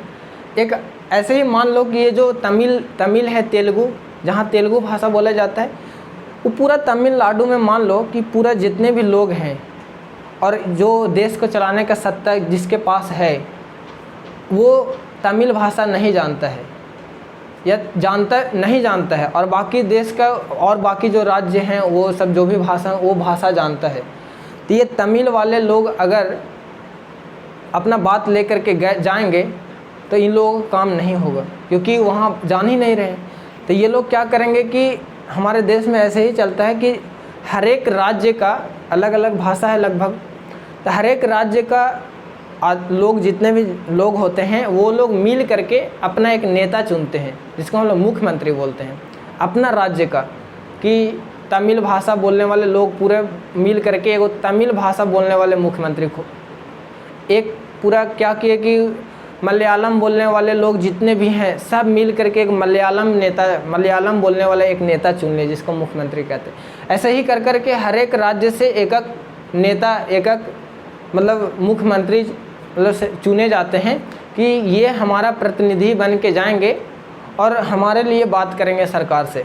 तो यहाँ पर जो सरकार बना जो कि अलग अलग मिक्स सरकार बना, कि इस राज्य से भी, यानी ये भाषा बोलने वाले भी एक मंत्री हैं, ये भाषा बोलने वाले भी एक मंत्री हैं, ये भाषा बोलने वाले भी एक मंत्री हैं। यानी इस इंडिया में जितने तरीके का भाषा बोला जा रहा है, लगभग सब जगह के एक मंत्री गए हैं, ताकि वो लोग गए और अपना राज्य का विकास कर सके। मान लो कि तमिलनाडु यानी तमिल भाषा बोलने वाले मुख्यमंत्री नहीं गए और बाकी सब लोग गए, तो वहाँ तमिल में बात कैसे कौन करेगा? वहाँ अपना तमिल वालों के लिए बात कौन उठाएगा? और नहीं उठाएगा तो तमिल वाले बेचैन हो जाएंगे, इन लोगों को विकास नहीं होगा। तो ये लोग क्या करेंगे? लेंगे बम, साथ में रखेंगे और जाकर पटाख के भाग आएंगे, साथ साथ मर भी जाएंगे। तो इसलिए दंगा हो जाएगा, दंगा भड़क जाएगा, लोग में आक्रोश आ जाएगा। ये तमिल जिसका वहाँ पे उन लोगों का जिसका भागीदारी नहीं है, जिनका वहाँ पर उपस्थिति नहीं है, तो इस तरीके से प्रॉब्लम आ सकता है। लेकिन ये हमारे देश में क्या है कि इंडिया में जो भी अलग अलग क्षेत्र हैं जहाँ अलग अलग भाषा बोला जाता है, हम जो आज ग्रुप में एक फ़ोटो भेजे हैं, देखना वो सब भाषा है। इसी तरीके से हमारा देश पूरा अलग अलग राज्य में बटा हुआ है, राज्यों का संघ। तो इस देश में, हमारा देश में हर एक राज्य से एक मुख्यमंत्री जाता है। इसलिए कि तुम देखना ये जो अरुणाचल प्रदेश, आसम, मिजोरम, ये सब जो भी है, मेघालय वगैरह, मिजोरम, त्रिपुरा, मेघालय, असम और ये अरुणाचल प्रदेश, ये वाले जो देश है ना, इधर के लोगों को तुम लोग अगर देखोगे तो सब लगेंगे विदेश के आदमी हैं। हम लोग नहीं देखे, हम यहाँ पर अगर किसी को देखते हैं तो हमको लगता है कि ये तो विदेश के होंगे। जब पता करते हैं तो पता चलता है कि ये अरुणाचल प्रदेश के हैं, असम के हैं, त्रिपुरा, मिजोरम, क्योंकि इधर के लोग एकदम बहुत ठंडा प्रदेश, इधर ठंडा ज़्यादा है और इधर म्यांमार से सटा हुआ है, तो लगभग उसी तरीके के लगते हैं। ईस्ट वेस्ट ये जो देश ये जो राज्य जो भी बोले जो इस तरफ में है, अरुणाचल प्रदेश जो भी, तो ये वाला जो है ना, से इधर के लोग सब के सब थोड़ा अजीब टाइप के लगता है। अजीब टाइप का मतलब थोड़ा हम लोग जो ऐसे हर तरीके का मतलब काला या एक चेहरा होता है ना, जैसे नेपाल के लोगों को देखना ऐसे नाक धंसा हुआ रहेगा, इसी तरीके से ये लोग भी ऐसे ही रहते हैं, कुछ अलग टाइप के लगते हैं। जैसे लगता है कि ये हमारे देश के नहीं है। हम पहली बार ऐसा जाने यहाँ आए तो कि यहाँ हम ऐसे ऐसे देखें, हम किसी से पूछे कि ये तो विदेश के होंगे, पता चला कि ये इंडिया के ही हैं। इसलिए थोड़ा सा पढ़ो लिखो तो समझ में आ जाएगा। तो इस तरीके से अगर उस तरफ क्षेत्र वाला अगर कोई मुख्यमंत्री नहीं बनता है और जा करके जो संसद होता है, जहाँ अब यहीं पर हम बोलेंगे कि संसद क्या होता है, लोकसभा, राज्यसभा, विधान परिषद, विधानसभा, ये सब क्या होता है, यही है संसद में जो सब राज्य का अपना अपना प्रतिनिधि जाते हैं और अपना राज्य के लिए बात उठाते हैं और अपना राज्य का विकास करते हैं। तो वो सत्ता समझ में आया कि किस तरीके से सत्ता का बंटवारा हो रहा है, कि लोग अलग अलग राज्य से जाते हैं और अपने राज्य को विकास करने के लिए उसमें भागीदारी लेते हैं और अपना राज्य का विकास करते हैं। अब अगर कोई राज्य का कोई मुख्यमंत्री वहाँ भागीदारी नहीं लेता है तो उस राज्य का विकास नहीं होगा, यानी कि पावर वहाँ शेयर नहीं हुआ। लेकिन इस देश में, हमारे इंडिया देश में जो भी 28 राज्य हैं, अलग अलग लोग रहते हैं जो अलग अलग भाषा बोलते हैं। हर एक भाषा, अलग अलग भाषा बोलने वाले लोग जाते हैं, अपना प्रतिनिधि, सब लोग मिल करके अपना प्रतिनिधि चुनते हैं, जो कौन होता है, मुख्यमंत्री होता है, और भी होते हैं उसमें। तो मुख्यमंत्री मेन होता है जो जा करके विधानसभा में बैठते हैं, अपना विधानसभा, या वहाँ से एमपी चुना जाता है जिसको हम लोग सांसद बोलते हैं, सांसद, एमएलए चुना जाता है जो विधायक होते हैं। इस तरीके से जो भी सरकार में जो भी मंत्रिमंडल होता है, हर एक राज्य में सब कुछ ये सब होते हैं। ये लोग अपना जो भी वहाँ का जनता है, जो भाषा बोलने वाले, वो लोग अपने भाषा बोलने वालों में से एक को नेता चुनते हैं, जो अलग अलग टाइप का नेता होते हैं, जिनको कोई को विधायक बोला जाता है, जो विधानसभा में जा कर के काम करते हैं, और एक जो एमपी यानी मेंबर ऑफ पार्लियामेंट, पार्लियामेंट का हिंदी होता है संसद। संसद क्या है, इस देश को चलाने का जो भी कानून बनता है वो संसद में बैठ के बनाया जाता है। ध्यान से सुनना, देश में जो भी कानून है, देश को कैसे चलाना है, क्या करना है, नियम कानून जो भी बनता है वो संसद में बैठ के बनाया जाता है। अब संसद में बैठता कौन है, तो संसद में बैठता है एमपी, और वो जो क्या बोलते हैं, प्रधानमंत्री। मतलब संसद में दो तरीके का सदन है, लोकसभा और एक राज्यसभा। राज्यसभा को उच्च सदन बोला जाता है, लोकसभा को निम्न सदन बोला जाता है। तो इस तरीके से दो सदन है कहाँ, पार्लियामेंट में, यानी संसद में। जो अभी हम एक आज न्यूज़ भेजेंगे और तुम लोग पढ़ रहे हो तो सब जानकारी होना चाहिए कि अभी एक संसद का। तो इस तरीके से पावर शेयरिंग बहुत ज़रूरी है हमारे देश में, किस तरीके से पावर शेयरिंग होता है। तो यहाँ पर क्या स्थिति है कि श्रीलंका में पावर शेयर नहीं हुआ, ये लोग आपस में नहीं एक दूसरे को समझ पाए, जिसके कारण पूरा देश टूट गया, देश में गृह युद्ध छिड़ गया, देश आपस में लड़ने लगे, लोग में दंगा हो गया, लोग आपस में मार काट करने लगे, जिससे कई लोगों को जान गया। लेकिन वहाँ पर समझदारी कौन दिखाया, ये बेल्जियम क्या किया कि ये लोग को समझ में आ गया कि हम लोगों के देश में 2 टाइप के 3 टाइप के भाषा बोलने वाले लोग रहते हैं। हम लोग जो भी देश को चलाने का जो भी कानून है, जो भी सत्ता है, उसमें हम सब क्षेत्र से लोगों को लाएंगे। अलग अलग जो यहाँ पर जो क्षेत्र हैं, इन लोग सबको लाएंगे और सब अपने अपने हित में काम करेंगे कि हाँ हमको ये चीज़ है, क्योंकि वहाँ नहीं बात करेंगे तो उस चीज़ का। अब यहाँ से समझ में आना चाहिए कि हम बोलना क्या चाहते हैं, सत्ता कैसे बट रहा है। तो सत्ता जो अलग अलग भाषा का क्षेत्र है, वो क्षेत्र का कोई प्रतिनिधि बन के सामने जहाँ पे देश चलाने का बातचीत होता है, वहाँ वो जाते हैं, शामिल होते हैं। तो वो जो अलग अलग वो जो बुलाने का काम हुआ, तो एक तरीके से हम सत्ता का बंटवारा किए कि हम आपको सत्ता दे रहे हैं, आप आ जाइए, हम आपको कुछ पावर दे रहे हैं और वो पावर से जा करके अपना राज्य को विकास कीजिए। ऐसे ही अगर हम बिहार राज्य का बात करें तो बिहार का नीतीश कुमार जाएंगे, और अगर झारखंड का बात करें तो वहाँ हेमंत सोरेन, क्या उनका नाम नहीं पता, वो पहले थे शायद, अभी हैं कि नहीं। तो इस तरीके से हर एक राज्य का मुख्यमंत्री जाएंगे अपने अपने राज्य का विकास करने के लिए, वहाँ पे बात रखेंगे। तो देखो वहाँ पर जब जाएंगे तो 27-28 को मुख्यमंत्री हो जाएंगे पूरे देश में। अब ये लोग ये 27-28 वहाँ से पावर लेके आएंगे, कुछ पावर लेके आएंगे। पावर कैसे लेके आएंगे? सब बोड़ा में लेके नहीं आएंगे, मतलब उनके पास पावर है कुछ निर्णय लेने का। जैसे बिजली पानी, हम लोग का अभी नल जल या बिजली आ गया, रोड बन गया, वो कौन बना रहे हैं? हम लोग का राज्य सरकार में जो मुख्यमंत्री हैं वो बना रहे हैं। तो ये इनको पावर दिया है कि आप ये पावर लीजिए, और इस पावर से मतलब पावर मतलब कि सबको, अब हम लोगों के पास पावर है, तुम रोड बना दो कोई। तो यहाँ पर समझो कि हम पावर का मतलब क्या कर रहे हैं।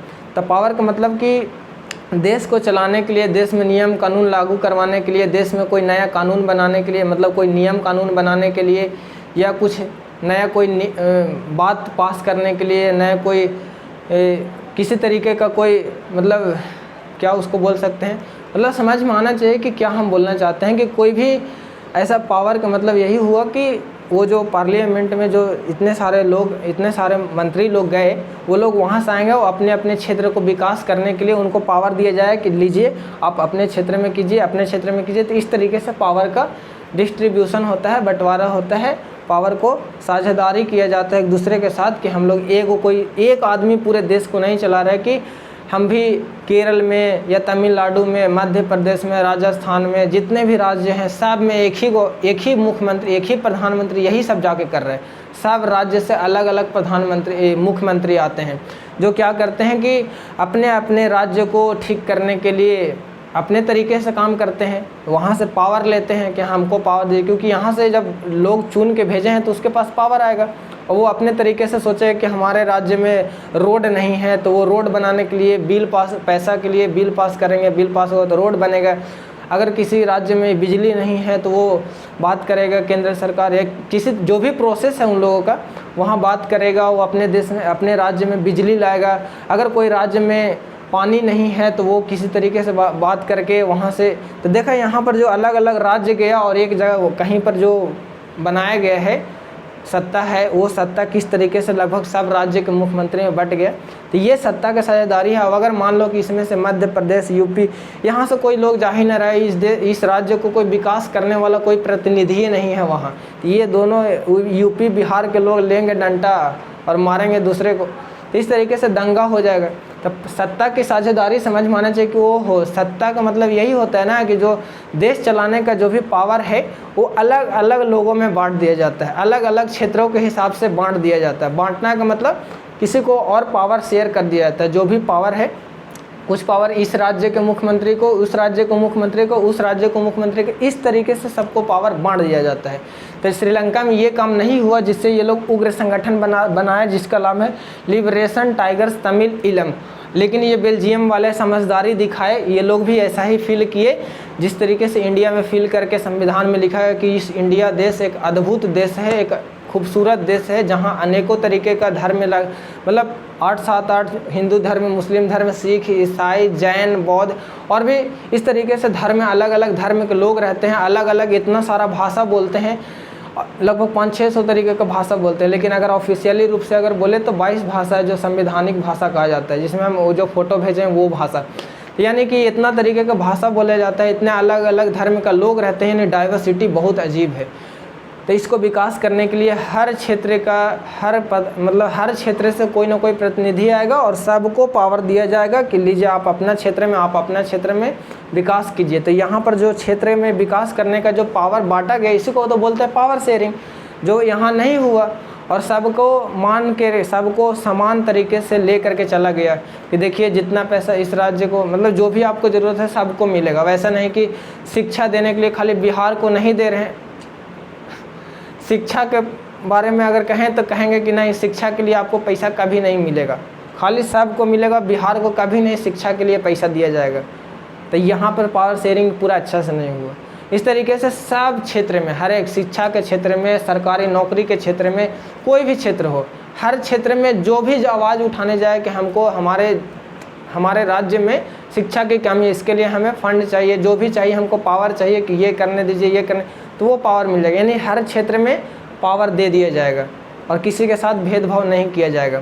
तो सरकारी नौकरी हो या शिक्षा हो या स्वास्थ्य हो, कुछ भी हो, किसी भी क्षेत्र में विकास करने के लिए किसी के पास पावर दिया जाएगा। तो इस तरीके से हमारे देश में पावर को शेयर किया गया है। देखो इस तरीके से, इसी कारण से हमारे देश में दंगा वगैरह, हिंदू मुस्लिम एक साथ मिल के रहते हैं। अभी हम लोग भी देख लो, हम लोग साथ गाँव में हिंदू मुस्लिम रहते हैं हम लोग सब, फिर भी कितना अच्छे से रहते हैं। जब हिंदू घर शादी होता है तो मुस्लिम लोग आते हैं, वो लोग घर शादी होता है ये लोग जाते हैं, कितना अच्छे से रहते हैं। लेकिन गांव में तो समझ में आना चाहिए कि कितना अच्छा से इंडिया देश है जहां हिंदू मुस्लिम नहीं होता है, बहुत आराम से रहते हैं। होता है जो लोग पढ़े लिखे नहीं है ना, वो लोग ये सब सोच के चलते हैं। ये सब कौन जानता है? जो आदमी ये सब पढ़ लेगा, जैसे देखो खान सर भी तो मुस्लिम है, वो रामायण पढ़े, महाभारत पढ़े, बहुत कुछ पढ़ कर इतना ज्ञान है कि कभी मतलब ऐसा लगता ही नहीं है कि हम मुस्लिम हैं। लेकिन इस देश में बोला भी जाता है कि पढ़े लिखे लोग हिंदू मुस्लिम धर्म पर कुछ नहीं जाते हैं। वो लोग बोलते हैं हम इंडियन हैं, हम भारतीय हैं। ये हिंदू मुस्लिम कोई जाति धर्म के नाम पे बंटते नहीं हैं। पढ़े लिखे लोग सिर्फ बोलेंगे कि हम इंडियन हैं, देश के लिए कुछ अच्छा करेंगे, कोई ऐसा काम नहीं करेंगे कि देश का नुकसान हो। इस तरीके से पावर शेयरिंग से ये फ़ायदा है कि सब लोग में बंधुत्व यानी भाईचारा बढ़ता है। पावर शेयरिंग करने से देश विभाजन नहीं होता है, देश बंटवारा नहीं होता है, देश में टकराव नहीं होता है, देश कमज़ोर नहीं होता है, देश में गृह युद्ध नहीं छोड़ता है, मतभेद वगैरह कुछ इस तरीके का नाम चीज़ नहीं होता है। कैसे? पावर शेयरिंग करने से। पावर शेयरिंग करेंगे तो देश एकदम मजबूत बनेगा, कमज़ोर नहीं होगा, देश में गृह युद्ध नहीं होगा, संभावना कम रहेगा। इस तरीके से हमारा देश भी लोकतांत्रिक देश के साथ साथ धर्मनिरपेक्ष देश है, जहाँ हर एक धर्म को समान नज़र से देखा जाता है कि किसी भी धर्म का मतलब रिस्पेक्ट किया जाता है। इस तरीके से हमारा देश लोकतांत्रिक देश है। हमारा देश में, इंडिया में इस तरीके से मतलब सत्ता की साझेदारी किया गया है, इसीलिए हम लोगों का देश इतना भी महान है, भारत देश महान है और इतने अच्छे से चल रहा है। इस तरीके से बेल्जियम में भी ये सोच करके वो लोग पावर को शेयर कर दिए, 4 बार संशोधन करके कि ये बात सही नहीं है, ऐसा ऐसा सोच के जो बात गलत लगा सब कुछ ठीक कर दिए। लेकिन यही चीज़ यहाँ नहीं किए, जो मार काट हो गया। तो ये पूरे चैप्टर में ये दोनों कहानी समझने का, ये दोनों में फ़र्क यही है कि श्रीलंका वाले लोग आपस में लड़ गए, गृह युद्ध छोड़ गया, देश कमज़ोर हो गया, पूरे तरीके से बहुत लोग मरे। मतलब इस तरीके से यहाँ पर लड़ाई हो गया। क्यों? क्योंकि ये लोग एक दूसरे का बात नहीं माने।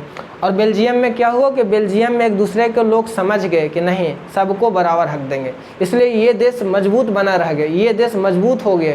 इस देश में लड़ाई झगड़ा नहीं हुआ, आपस में लोग नहीं लड़े, एक साथ मिल के रहने लगे।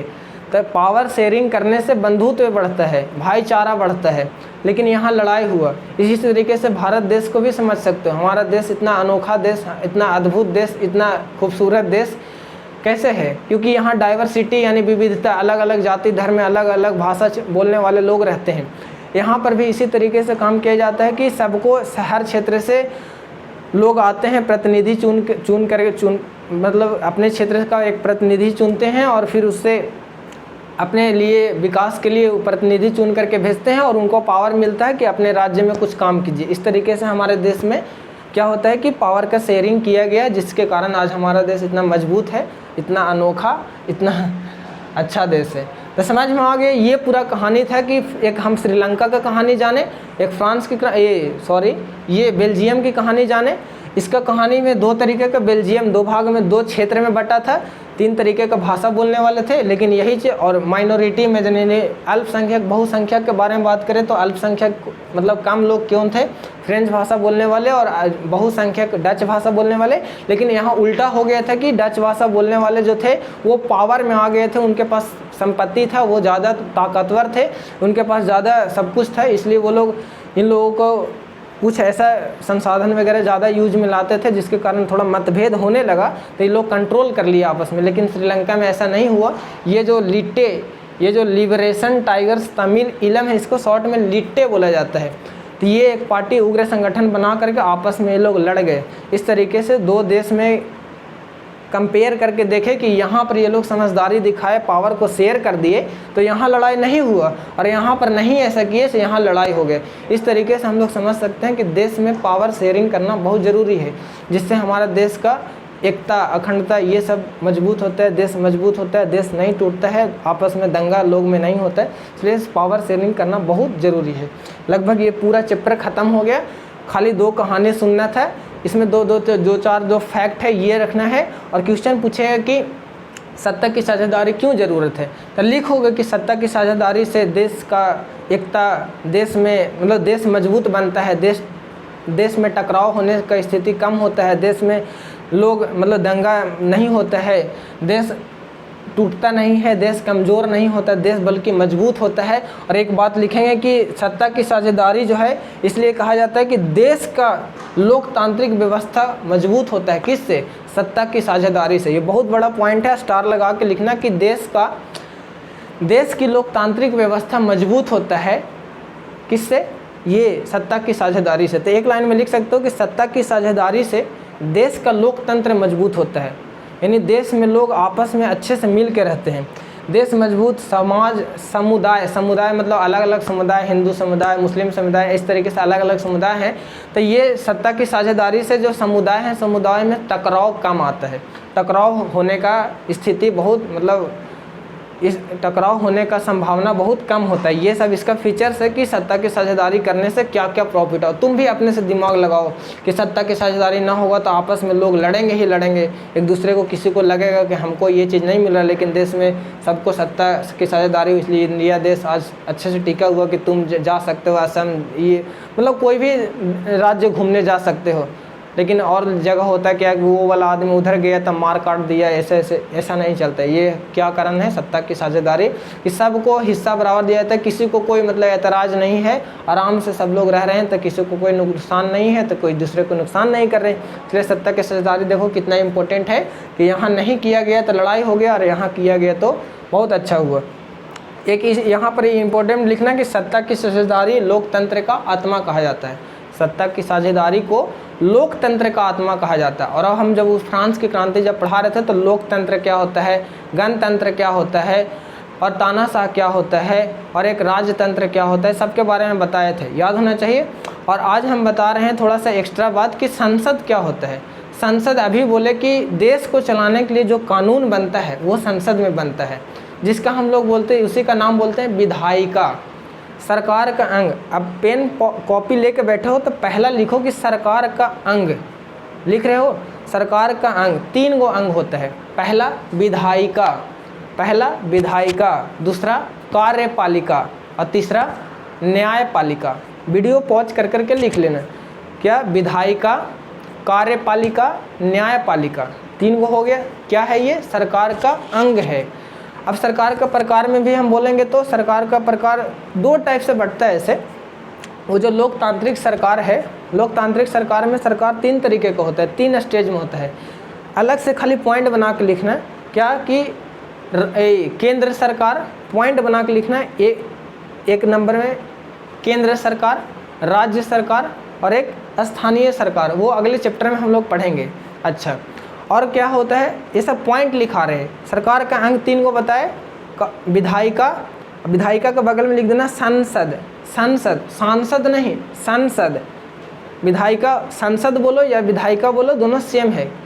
अच्छा, कार्यपालिका और एक न्यायपालिका, 3 को हो गया। अभी तक क्या बोले? सरकार का अंग, हाँ सरकार के अंग 3 तरीके का, विधायिका, कार्यपालिका, न्यायपालिका। विधायिका के बगल में लिखना है संसद, ऐसे कोष्ट में करके, यानी संसद को ही विधायिका बोलते हैं। कार्यपालिका, न्यायपालिका, ये दोनों अलग अलग हैं। अब इसका बता रहे हैं कि क्या होता है। इसी तरीके से पॉइंट बना के 3 चीज़ लिखना कि सरकार 3 तरीके का होता है, केंद्र सरकार, राज्य सरकार और एक स्थानीय सरकार। 3 तरीके की सरकार लिख लो, लिख लिए। अब बस पॉइंट बना कर इसको बारी बारी से हम समझाएंगे, जब समझाएंगे तो उस समय रोक करके तुम जब भी हम बोलेंगे तो लिख लेना। अच्छा, अब एक अलग लिखना है MP, ठीक, फिर नीचे लिखना है MLA, फिर नीचे लिखना है MLC। ये तीनों क्या होता है, ये हो गया। अच्छा, सूची एक होता है कि केंद्र सूची, राज्य सूची, समवर्ती सूची, केंद्र सूची, राज्य सूची, समवर्ती सूची, ये 3 तरीके का सूची। और अगर हम बात करें तो और हम क्या कहना चाह रहे थे। अच्छा ठीक है, अब शुरू से लिखो कि विधायिका होता क्या है। विधायिका यानी संसद, विधायिका देश को चलाने के लिए कानून, यानी विधायिका का काम क्या है, वहाँ पे लिख सकते हो कि विधायिका का काम है देश का कानून बनाना, देश का कानून, देश को चलाने के लिए नियम कानून बनाना। अच्छा, यहाँ कौन कानून बनाता है? विधायिका क्या है, कोई एगो परी है? नहीं, विधायिका यानी संसद। संसद में कौन बैठेगा? तो ये जो MP लिखे हो या लिखे हो, MP का फुल फॉर्म होता है मेंबर ऑफ पार्लियामेंट। मेंबर मतलब सदस्य, ऑफ मतलब का, पार्लियामेंट मतलब संसद, संसद का सदस्य, यानी हम संसद का सदस्य नहीं, हम एमपी नहीं हैं। तो मेंबर ऑफ पार्लियामेंट यानी जो एमपी होता है, बगल में लिख देना उसको, एमपी को मेंबर ऑफ पार्लियामेंट इसका फुल फॉर्म हो गया। और एमपी को ही हिंदी में बोला जाता है सांसद। सुने होगा सांसद जी, विधायक जी, सांसद कि ये सांसद हैं, ये विधायक हैं, ये मुखिया जी हैं, ये वार्ड सदस्य, सरपंच, इस तरीके के एक सांसद होता है जो कहाँ उनका ड्यूटी होता है, पार्लियामेंट में, कहाँ, संसद में। सांसद का ड्यूटी कहाँ होता है, संसद में। इस तरीके से वहाँ जा कर के वो चीज़। और तो ये जो विधायिका बोले यानी संसद बोले, विधायिका का काम क्या है, कानून बनाना, देश को चलाने के लिए जो भी नियम कानून है उसका काम, ये सब काम किसका है, विधायिका का। तो वहाँ कौन बैठता है, तो ये जो हमारे देश में जो विधायिका है, लोग ये क्या बोलते हैं, संसद है, वहाँ जा कर कौन बैठते हैं, ये जो एमपी लोग हैं, जो भी विधायक जो भी सांसद लोग हैं, ये लोग बैठते हैं। और साथ ही साथ वहाँ प्रधानमंत्री और राष्ट्रपति उसका मुख्य होता है। अब दो तरीके का वहाँ संसद में, दो तरीके का सदन होता है, दो तरीके का रूम बनाया गया है। एक रूम को बोला जाता है लोकसभा और एक रूम को बोला जाता है राज्यसभा। लोकसभा, राज्यसभा, ये कहाँ पर लिखोगे, तो संसद का सदन लिखना कि संसद में दो सदन होता है, एक लोकसभा एक राज्यसभा। अब बगल में लिखना लोकसभा को निम्न सभा में बोलते हैं और जो राज्यसभा उसको उच्च सदन, एक को बोला जाता है निम्न सदन। लोकसभा को क्या बोला जाता है, निम्न सदन, राज्यसभा को उच्च सदन। शुरू से अगर समझ में ना आए तो वीडियो को फिर से शुरू करो कि क्या क्या हम बोलते आए हैं, जो बोलते हैं समझ में आना चाहिए। हम शुरू से बताए सरकार का अंग तीन तरीके का, विधायिका, कार्यपालिका, न्यायपालिका। विधायिका के बगल में लिखना है संसद, यानी संसद को ही विधायिका बोलते हैं, ठीक। कार्यपालिका, न्यायपालिका, ये हो गया। अब अलग लिखने के लिए हम क्या बोले, और अलग लिखने के लिए हम क्या बोले, ये जो संसद होता है, संसद में दो भवन होते हैं, दो सदन होता है, एक होता है निम्न, एक होता है लोकसभा और एक होता है राज्यसभा। लोकसभा का ही एक और नाम है जिसको हम लोग बोलते हैं निम्न सदन और एक बोलते हैं उच्च सदन। तो ये बगल में कोष्ठ में लिखना है कि निम्न सदन कौन होता है, लोकसभा, उच्च सदन कौन होता है, राज्यसभा। ये दो सदन हो गया। और नीचे में और दो लिखना कि विधानसभा और एक विधान परिषद, विधानसभा और एक विधान परिषद। ये चैप्टर में नहीं पढ़ना है, लेकिन हम आज पॉइंट लिखा रहे हैं, कभी बताएंगे क्लास में आके। तो चार तरीके का यहाँ पर बात हुआ होगा, लोकसभा, राज्यसभा, विधानसभा, विधान परिषद। लोकसभा, राज्यसभा, विधानसभा और विधान परिषद। अच्छा, लोकसभा के बगल में लिखाए होंगे निम्न सदन और राज्यसभा के बगल में कोष्ठ में लिखाए होंगे उच्च सदन। इतना सारा समझ गए कि ये सब है। और ये जो लोकसभा और राज्यसभा है ये किस में है, ये संसद में आता है। संसद जो एक भवन है, संसद भवन। अब हम वीडियो नहीं समझ में आएगा तो कॉल करके पर्सनल पूछना कि संसद भवन कैसे होता है, उसका वीडियो दिखाएं, क्योंकि तुम लोग बहुत कम जानते हो ये सब के बारे में। अच्छा, एमपी क्या होता है, मेंबर ऑफ पार्लियामेंट, यानी जो पार्लियामेंट का मेंबर यानी सदस्य है, ये कहाँ, ये संसद में बैठ सकता है। संसद में दोनों जो सदन है उसमें जाके ये बैठ सकता है, वहाँ हम नहीं बैठ सकते हैं, कोई जनता नहीं बैठ सकता है। मतलब कोई भी मीटिंग करना हो तो ये लोग ही जा कर के मीटिंग करेंगे, ये लोग मिल के ही क्या करेंगे, संविधान बनाएंगे, नियम कानून बनाएंगे। तो इन्हीं को बोलते हैं क्या, विधायिका। समझ में आया बात कि विधायिका का क्या काम होता है, कानून बनाना। तो विधायिका कौन है, तो ये जो सांसद लोग हैं, ये सब जो सांसद लोग हैं, ये लोग मिल करके कुछ नियम कानून अपने में डिस्कस करके जो नियम कानून बनाते हैं, तो वो कानून बनाने का काम होता है संसद को, यानी कि विधायिका को। विधायिका और संसद दोनों सेम ही है। देखो संसद बोल रहे हैं, वो सांसद बोल रहे हैं। तो संसद जो एक संसद भवन है और इसी को हम लोग विधायिका बोल रहे हैं। तो विधायिका का काम क्या है, कानून बनाना।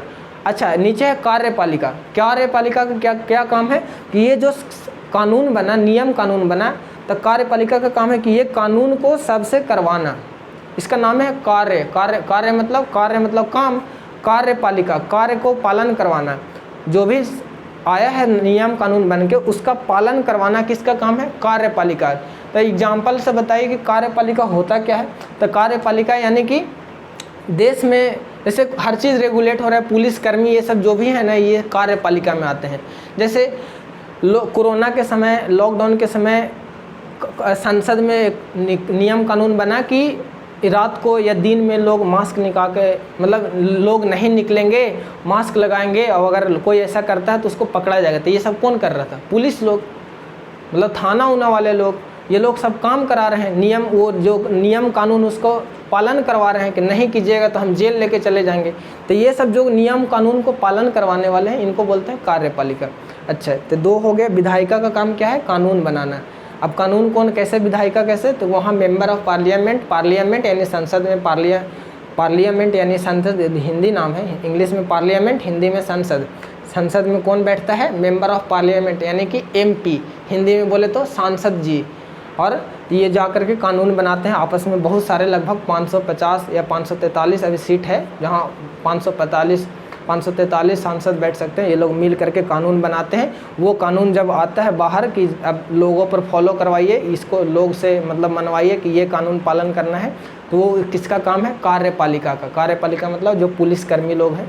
एक है न्यायपालिका। अगर जो कानून बना है और जो कानून को पालन नहीं कर रहा है तो उसको हम बोलेंगे, और जो कानून को पालन नहीं कर रहा है तो दंड देने का काम है किसका? न्यायपालिका को। या तुम्हारे साथ कोई गलत काम हुआ है और तुम न्याय लेना चाहते हो, तो न्याय लेने के लिए कहाँ जाओगे? सुप्रीम कोर्ट या हाई कोर्ट, यानी जो कोर्ट में जाते हैं, इसको बोलते हैं न्यायपालिका। ये न्याय का पालन करता है। न्याय हमारा जो संविधान में मूल कर्तव्य, ये क्या बोलते हैं उसको, मौलिक अधिकार है। इन सब का संरक्षण, पूरा संविधान का संरक्षण, ये पूरे संविधान को संभाल के रखने का काम किसका है? क्योंकि संविधान पूरा क्या है? कानून है। तो कानून को बचाना, कानून को सही से बचाना ताकि कोई लोग तोड़े नहीं इस कानून को, उसको बचाने के लिए कौन काम करता है? तो न्यायपालिका। और आपस में हम लोग अगर कभी लड़े या कुछ तरीके से किसी पर शोषण हो रहा है तो उसका मतलब पालन कौन करवाता है? उसका मतलब उसके फेवर में कौन आता है? न्यायपालिका। यानी शुरू से आप समझो, विधायिका का काम है कानून बनाना, कार्यपालिका का काम है कानून को कार्य में लाना, यानी कानून को पालन करवाना, और जो लोग कानून को नहीं पालन करेंगे उसको दंड देने का काम किसका है? न्यायपालिका। तीनों कितना लाइन्स है कि विधायिका कानून बनाएगा, कार्यपालिका वो कानून को कार्य में लाएगा, पालन करवाएगा, और जो लोग पालन करने से मना करेंगे उसको दंड देने का सज़ा किसके पास है? किसके पास है? तो वो लोगों को दंड देने का सज़ा है न्यायपालिका के पास, कि किसी को न्याय मिलना। तो ये 3 चीज़ समझ गए, MLA, MP और एक मुखिया, सरपंच, ये सब के बारे में भी। ये चैप्टर का ये पार्ट नहीं था, लेकिन हम लास्ट में बताए। ये सब के बाद कम से कम कुछ नहीं याद रहे तो कम से कम ये याद रहना चाहिए कि लोकसभा, राज्यसभा और एक उच्च सदन, निम्न सदन, इस सब का एक नाम होता है। ये किसी टाइप का कुछ चीज़ है, ये भी कम से कम पता होना चाहिए। उधर अगर सरकार का अंग में बात करें तो विधायिका, कार्यपालिका, न्यायपालिका, विधायिका को ही संसद बोला जाता है, ये चीज़ होना चाहिए। वो जो सूची के बारे में बोले, और एक सरकार के प्रकार बताए थे कि सरकार का प्रकार में लोकतांत्रिक सरकार, गणतंत्र सरकार, देखोगे इतना सारा पॉलिटी में बात है। अभी मौलिक अधिकार, अपना अधिकार पढ़ोगे तो समझ में आ जाए कि बाप रे हमारे पास कितना अधिकार है, हम कुछ नहीं यूज में लाते हैं। इसलिए अच्छे से पॉलिटी वगैरह पढ़ो। ये चैप्टर तो बहुत पहले ही ख़त्म हो गया, इसमें कैसा कहानी था नहीं समझ में आया, फिर से वीडियो देखो और आराम से समझो, और कुछ अपना भी दिमाग लगाओ कि सच में ये है। और जो भी फैक्ट है कि ये पार्टी बना, तमिलनाडु में मूल निवासी कौन थे, कैसे बांटा, जो भी हम इसमें फैक्ट टाइप का लगा कि ये बात ऐसा था, कहानी की टाइप को याद रखो। एग्जाम में आएगा तो जो भी तुम्हारे दिमाग में चल रहा है उसको लिख दोगे, आंसर मिल जाएगा, आंसर बन जाएगा, उससे नंबर मिल जाएगा। इस तरीके से हम एक अलग से पार्ट में ये अलग बताए, और अगले का भी वीडियो में हम बताएंगे कि स्वतंत्रता, समानता, बंधुत्व सब कैसे क्या होता है। और बाकी अभी जो हम बताए कि सरकार का अंग 3 तरीके का, विधायिका, कार्यपालिका, न्यायपालिका। अब उसका नाम बताए। सदन बहुत तरीके का होता है, लोकसभा, राज्यसभा, विधानसभा, विधान परिषद। MLA क्या होता है, MP क्या होता है, और क्या सूची के बारे में बताए थे कि समवर्ती सूची, संघ सूची, राज्य सूची, समवर्ती सूची, और हम कुछ तो नहीं शायद बोले हैं। हाँ, लगभग सब हो गया, इतना सारा भाषा। हाँ, और वो सरकार का जो बोले थे, केंद्र सरकार, राज्य सरकार। केंद्र सरकार का काम होता है कि वो केंद्र यानी पूरे देश को सेवा करे। जैसे आर्मी वगैरह मुख्यमंत्री संभालते हैं आर्मी लोगों को। एयरफोर्स है, या ये सब जो भी बड़ा इंटरनेशनल, जैसे मैं अगर विदेश के कोई प्रधानमंत्री, मान लो कि रूस के प्रधानमंत्री से मिलने जाना है तो वो क्या मुख्यमंत्री मिलने जाएंगे कि हमारे देश का प्रधानमंत्री जाएंगे। तो जो इंटरनेशनल रिलेशन जो भी कुछ होता है उसको सही करने वो जो काम करता है उसको बोलते हैं केंद्र सरकार काम करता है। और जो राज्य सरकार होता है वो अपने खाली राज्य को विकास करने का काम करता है। और जो स्थानीय सरकार होता है तो वो अपना स्थान यानी हम लोगों का पंचायत जो होता है, पंचायती राज को ही हम लोग बोल रहे हैं स्थानीय सरकार। तो 3 तरीके का सरकार होता है। केंद्र सरकार क्या करता है, पूरे देश को मतलब पूरे देश को विकास करने में काम करता है। और राज्य सरकार क्या होता है, अपना राज्य का विकास करता है। और ये जो गांव मोहल्ला ये सब का विकास कौन करता है, स्थानीय सरकार यानी कि पंचायती राज। तो ये 3 तरीके का सरकार हो गया। वो जो हम संसद का अंग बता दिए, संसद का अंग, सरकार का अंग 3 तरीके का, विधायिका, कार्यपालिका, न्यायपालिका। और ये जो कैसे होता है अलग अलग सरकार, केंद्र सरकार, राज्य सरकार और एक स्थानीय सरकार, ये इसके बारे में हो गया। इस तरीके से ये पॉइंट कम से कम भी याद होना चाहिए। और इसके बारे में भी कि विधायिका का क्या काम, कार्यपालिका का क्या काम, न्यायपालिका का क्या काम, इस तरीके से ये समझ गए। और फिर और मतलब पूरे तरीके से ये जो भी पॉइंट बोले हैं सब लगभग आ गया। एमएलए क्या होता है, एमपी क्या होता है, और वो सदन वगैरह कि उच्च सदन, निम्न सदन, कम से कम ये सब मुंह पर याद होना चाहिए कि हाँ इस नाम का कुछ चीज़ होता है। समझ में आया। और बाकी ये वाला जो हम पढ़ाए कि कैसे कैसे ऑब्जेक्टिव बनेगा, फिर कभी मिलेंगे। तो लगभग सब कुछ कंप्लीट हो गया है।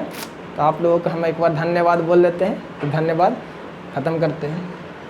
कोई प्रॉब्लम होगा तो कमेंट वगैरह करना। समझ में आ गया, ठीक है, धन्यवाद।